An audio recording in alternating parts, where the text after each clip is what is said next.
Seems like yesterday. Welcome to Watch Mojo, and today we're counting down our picks for the top 10 TV shows that are based on true stories. Come on, it's like royalty. Well, very funny. For this list, we'll be looking at television series inspired by real events. We will include miniseries, but we'll be excluding documentaries and reality TV.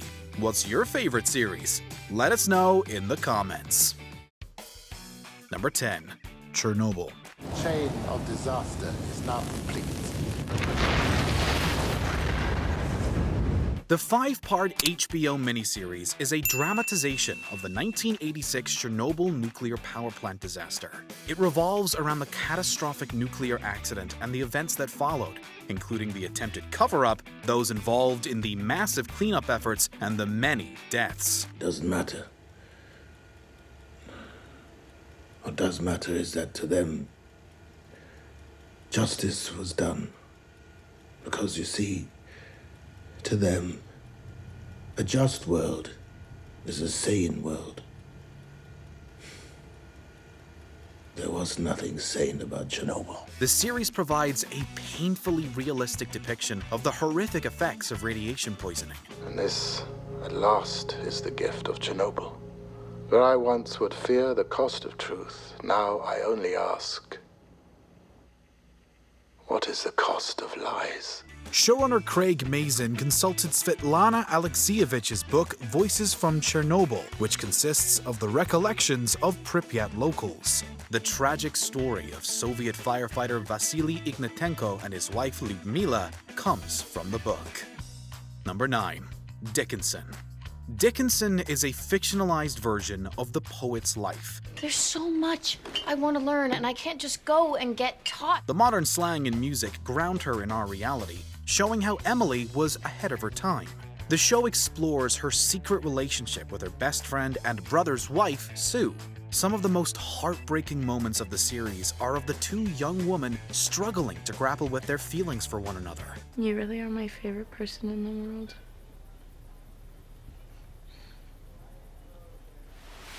Emily.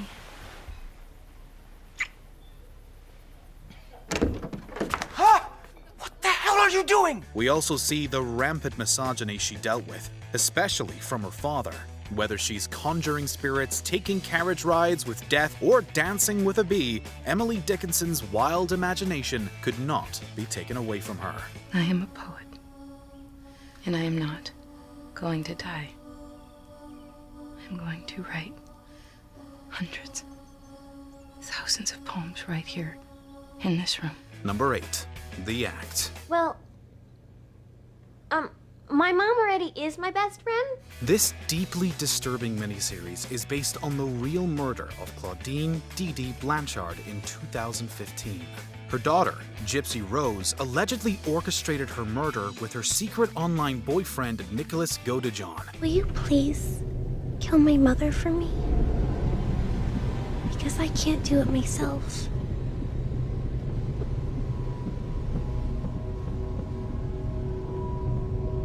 Since Gypsy was born, Dee Dee told everyone that her daughter suffered from a myriad of illnesses, including leukemia, epilepsy, paraplegia, and many more. Has had reflux issues since she was a baby. She got the feeding tube put in 2002. Then they prescribed 15 milliliters of Zantac, but now Gypsy's complaining of a sore throat and her stomach is burning, and I just know that that acid is back and it's ruining her teeth. Okay. She used a wheelchair and underwent various unnecessary medical procedures. It's believed Dee Dee had Munchausen syndrome by proxy and faked her daughter's illnesses, accepting donations and appearing as a caring mother. Habitat for Humanity even built them a house in Springfield, Missouri.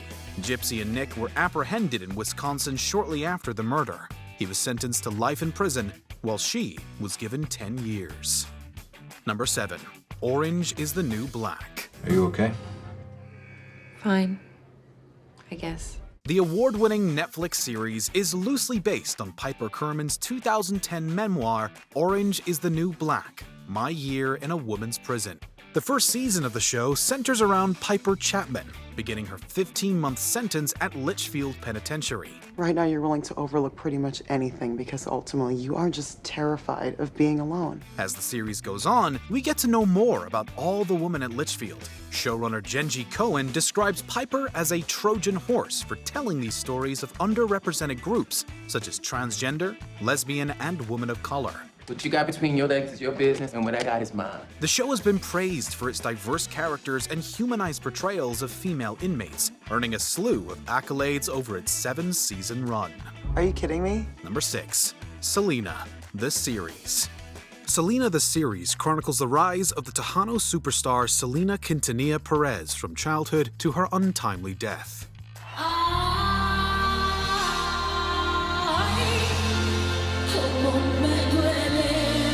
The 1997 film Selena, starring Jennifer Lopez, is a classic. But with this 18-episode series, we get to spend more time with the Quintanilla family, digging deeper into our strong bond with siblings AB and Suzette.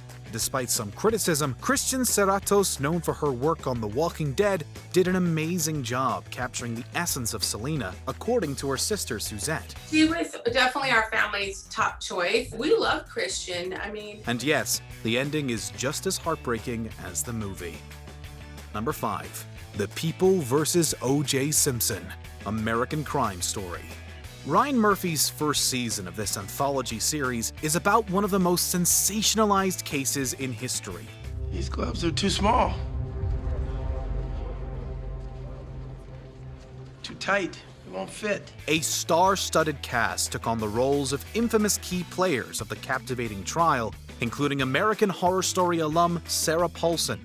Paulson, Courtney B. Vance, and Sterling K. Brown each earned Emmys for their roles as Marcia Clark, Johnny Cochran, and Chris Darden, respectively. This case is a circus, and the defense has made it into a circus. Since its critically acclaimed first season, Murphy has produced 2 more installments. What are you saying to me?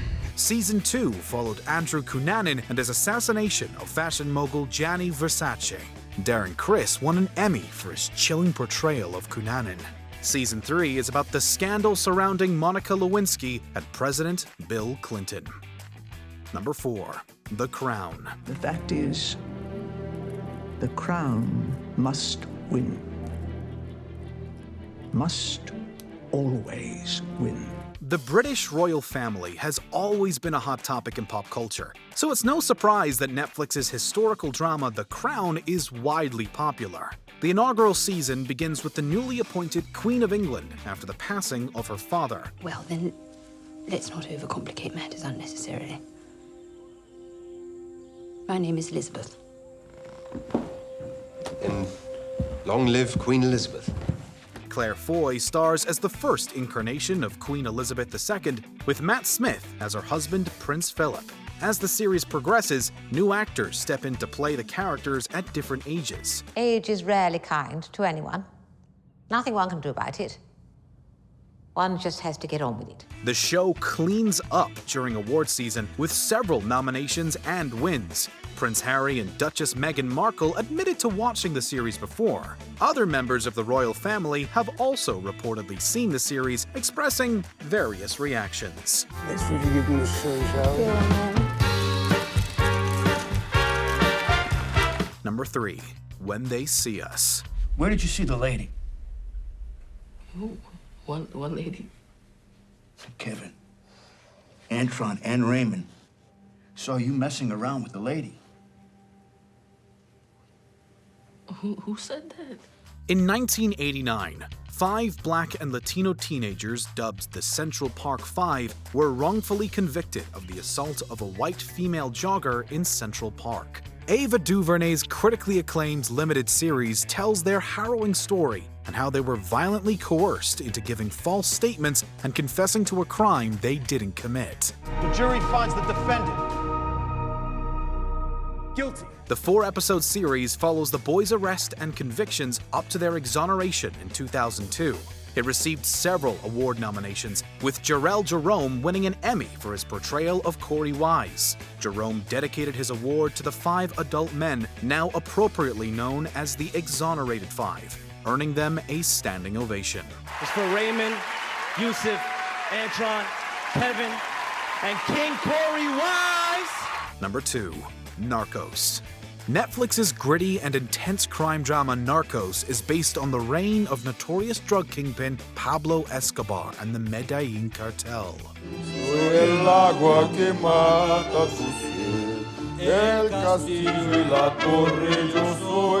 The first 2 seasons follow American DEA agents Steve Murphy and Javier Peña as they go on a manhunt for Escobar and his sicarios throughout Colombia. The real Murphy and Peña served as consultants on the series. Production took place in Medellin, some scenes in the real locations where Escobar lived and died. For years, I've been building this son of a bitch up in my head.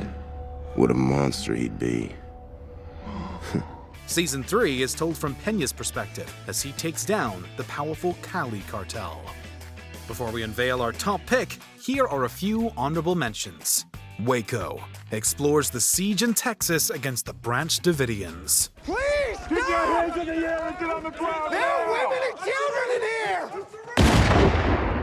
Unorthodox, the true story of a young Jewish woman escaping an arranged marriage and living a secular life.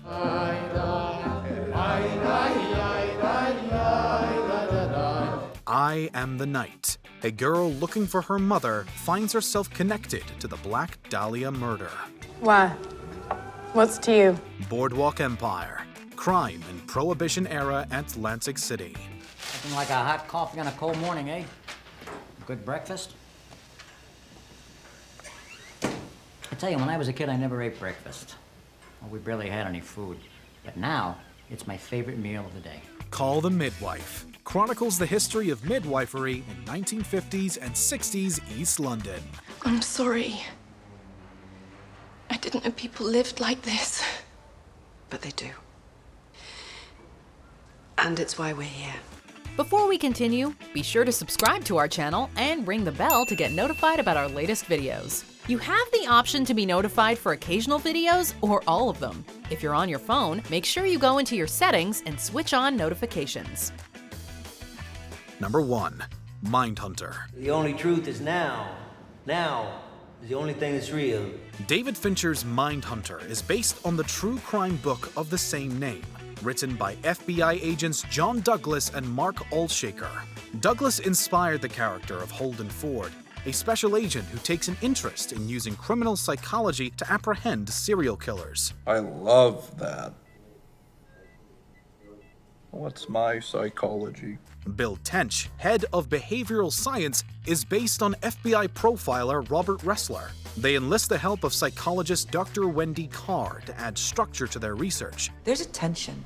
They need to be seen to have power over someone, and yet circumstance demands that they erase the only witness, which means they have to do the whole thing over again. It must be hell. Dr. Carr is inspired by Dr. Ann Wolbert Burgess, a researcher who studied the connection between violent offenders and past trauma. The agents profile infamous serial killers, including Edmund Kemper, Richard Speck, and David Berkowitz. That is fascinating. Do you agree with our picks? Check out this other recent clip from WatchMojo, and be sure to subscribe and ring the bell to be notified about our latest videos.